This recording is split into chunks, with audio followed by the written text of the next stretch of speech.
Memasuki musim penghujan, kuliner hangat selalu jadi incaran. Bakso salah satunya. Nah, di segmen Sehari Menjadi kali ini kami akan ajak Anda melihat bagaimana lika-liku pengusaha bakso cuanki.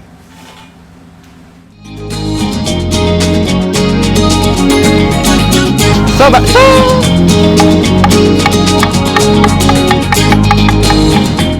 Di tengah megahnya gedung-gedung bertingkat pusat-pusat perbelanjaan dan restoran kenamaan di ibu kota, kehadiran kuliner kaki lima memang tidak pernah kehabisan pembeli.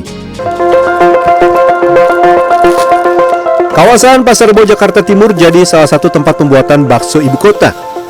Ini bukan di gerobak ya. Ini bakso khas Kota Kembang, Bandung, bakso cuanki.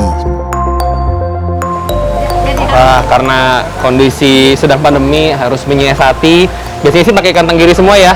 Tapi sekarang dicampur juga sama ikan salmon. Tapi yang lokal punya. Ini 60.000 untuk 1 kilogram.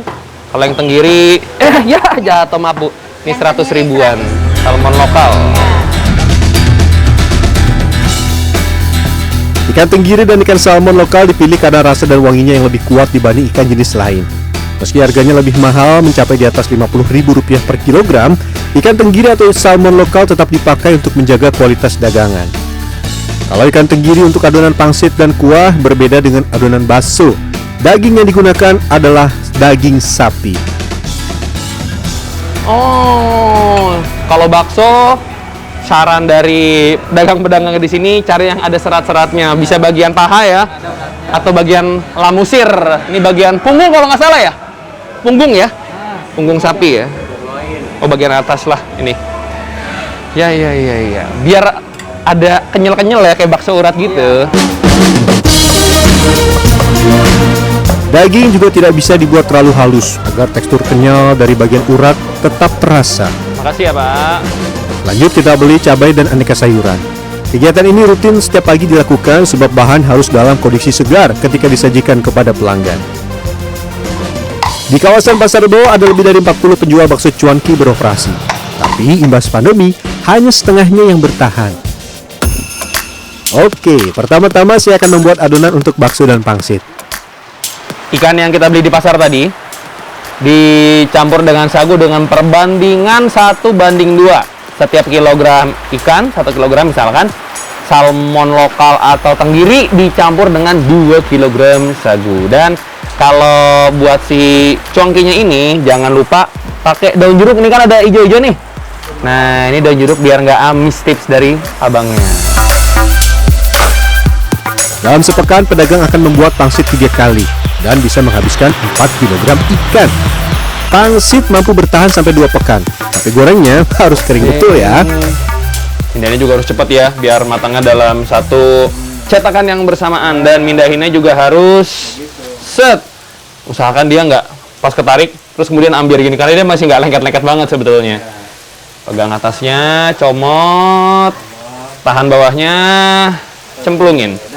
1 kloter selesai. Masih banyak. Karena menggunakan kulit yang lebih tebal, pastikan matangnya sempurna. Caranya, diicip. Wah, kalau saya sudah masak-masak, pasti saya akan ada bagian icip-icip. Ini panas banget di dapur ya.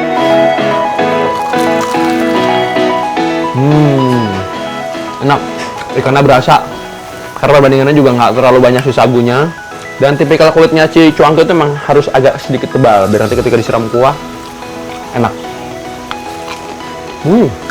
Daun jeruknya men emang bikin ada rasa tersendiri. Sambil yang lain membuat pangsit, lanjut bakso. Nah, berbeda dengan pangsit yang dibuat seminggu 2-3 kali, bakso harus dibuat setiap pagi secukupnya. Pemirsa, ini bukannya pelit ya, ngasihnya nggak terlalu besar atau nggak ukuran jumbo tapi kecil-kecil, karena nanti rugi. Harganya kan cuma sekitar Rp1.000 dan ini didominan banget sama si daging. 1 kilogram daging dicampurnya hanya dengan sekitar 1/4 kilogram tepung terigu. Jadi supaya terasa dagingnya, nah, ini agak digedein dikit, nah segini cukup. Oh ya, dan ngerebusannya langsung di kuahnya, karena ini akan memberikan rasa gurih ekstra. Eits, tapi jangan dihabisin buat bakso ya. Sebagian jadi isian tahu isi. Selain menyiapkan perlengkapan cuanki seperti seledri hingga bawang goreng, jangan lupa ini nih yang jadi ciri khas bakso cuanki, cabai hijau. Pakai bawang lagi, Kang? Enggak. Gini aja? Iya, cuma cabai doang. Hijau doang ya? Iya, khas cuanki sambal hijau. Pedasnya udah dari ini aja. Terus gurih-gurihnya? Gurih-gurihnya kan udah ada bumbunya ntar. Oke, oh sama tadi yang rebusan bakso, rebusan tahunya itu kan pakai dagingnya. Iya. Kalau yang memakan cuanki, sambalnya tidak ada sambal merah, nggak pakai bawang-bawangan, murni cabai hijau. Pedes-pedes dah nih. Matahari semakin meninggi, harus siap-siap berkeliling nih. Tapi kita makan dulu ya. Kalau biasanya saya makan di penghujung hari, yang ini makan di tengah-tengah. Kenapa? Setelah ini kita akan mikul. Waduh, harus bawa pikulan, gotong-gotong. Jadi kita isi energi dulu. Gerobak ada sih gerobak, cuman dipakai buat masak doang ataupun kalau lagi ada panggilannya Bang ya. Kalau mau ada catering, mau ada kondangan. Sisanya tetap mikul, kita makan dulu ya. Ini dia yang membedakan bakso cuanki dengan bakso Malang. Cuanki disajikan dengan cara merebus semua isian dalam kuah termasuk pangsit goreng dan disajikan ketika pangsit setengah mengembang. Kalau mau jualan, saya pakai 2 handuk. Satu, biar kalau keringetan gampang ngelap. Satu buat nahan pundak. Ini pasti pegal nih. Oke. Waduh. Ngegolak. Set. Wah men, lumayan men. Mendingan di depan. Oh ini di depan. Wah terbalik. Yang berat di belakang nanti doyong. Turun dulu. Iya. Nah kita muter. Coba. Satu porsi bakso cuanki dengan harga Rp10.000 mendapat isian 5-10 potong. Mau beli Rp5.000? Juga bisa. Ini saya jalan jejet-jejet gini nih bukan buat gaya-gayaan, tapi biar kayak kita tuh kayak ada bouncing gitu lah. Teng. Kalau baunya lempeng doang, pinggang ntar baunya kanan, pinggang termiring ke kiri. Kelihatan banget nggak biasa. Beres banget lagi. Semangat. Hal pertama yang saya rasakan ketika berjualan, pegal luar biasa. Pelan-pelan Pak, saya jangan ditinggal.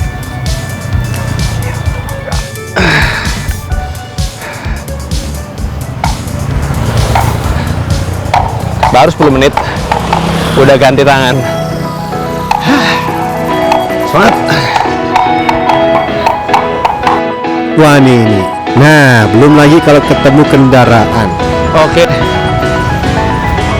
Saya sih mendingan jalan ya daripada ngerem kayak gini berdiri.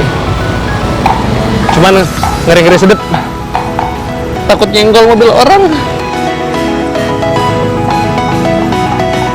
Oke, pembeli pertama. Capeknya begitu dadang dulu tuh kayak langsung semangat lagi gitu loh. Ya, siang-siang ya beginilah. Namanya nyari nafkah, kita harus semangat. Ayo Abah. Ya. Keren Abah, udah usianya hampir 60. Kayak nggak ada beban gitu katanya. Seiring perkembangan waktu, sebagian pedagang cuanki ada juga yang mulai menggunakan gerobak. Tapi sebagian lain masih memilih menggunakan pikulan seperti ini. Duh. Tapi jangan ngasih tapi ya pelan-pelan. Tapi ya, Bok. Aura Bok ah. Pinggir mana nih?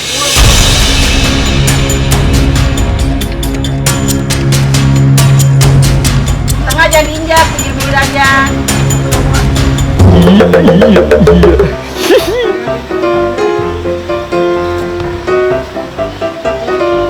Yang ini? Udah, Abah aja deh. Ya. Nih, Bah. Waktu terbaik berjualan menurut penjual cuanki ada 2. Pertama, siang hari karena menjadi lauk alternatif yang ramah di kantong. Kedua, sore hari menjelang malam dengan target warga yang tengah beristirahat santai menghabiskan waktu sore. Cuanki itu rasanya enak, terusnya juga harganya ekonomis, gampang juga ditemuin, abangnya sering lewat kok. Favorit nih? Aku suka cuankinya sama baksonya. Jika sebelum pandemi pedagang dapat meraup omset Rp400-500.000 per hari atau sekitar 50 porsi setiap harinya, saat ini Rp250.000 per hari sudah jadi hari yang mujur. Tabrak motor. Tapi yang nabraknya perempuan. 2 kali. Biasa pinggir.